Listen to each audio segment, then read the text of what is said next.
गोंयांत दिसान दीस नोकरेचे हायस दाखोवन फटवणूक करपाच्या प्रकरणांनी वाड जाल्या।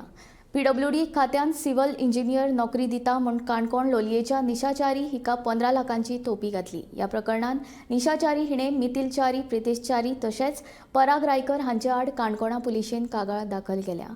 ह्या प्रकरणाचो फुडलो तपास सुरू आसा। राज्यात सध्या गव्हर्नमेंट जॉब दिता म्हणून पैसे घेवपाचे एक रॅकेट चालू आसा। हाका लागून म्हाड्डोळ पुलिसांनी सध्या 2 जाणांक धरिल्लीं आसात आणि आता जी नवी केस आयल्या ती काणकोण पुलीस स्टेशनार रजिस्टर्ड जाल्ली आसा। काल काणकोण पुलिसांनी निशा च्यारी ह्या कंप्लेनंटान एक कंप्लेन रजिस्टर केली आणि ह्या कंप्लेनी भितर ताणें सांगलां की मिथिल च्यारी, प्रितेश च्यारी आणि पराग रायकर मडगांव हांणी आपल्या गव्हर्नमेंट जॉब गव्हर्नमेंट दिता म्हणून सिव्हिल इंजिनियर जॉब दिता म्हणून 15 लाख रुपया ताजे कडल्यान घेतले आसात।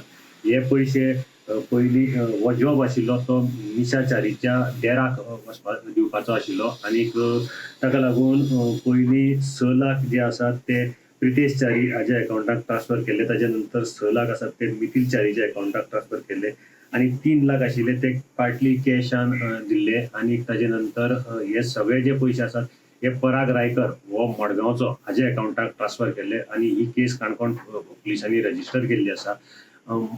सांगपाची गजाल म्हणल्यार पराग रायकर जेन्ना आमी गुगल केलो तेन्ना पराग रायकर हो बीजेपी ओबीसी मोर्चाचो प्रेसिडेंट अशें म्हणून आयले आणि मडगांव जो पराग रायकर आसा हो बीजेपी पार्टी कडेन जॉयन आसा। आता हो बीजेपी कार्यकर्तो फेक जॉब दिता म्हणून सद्याक हाजेर कंप्लेन जाली आसा। म्हणून त्या खातीर मडगांवच्या नांव गौरव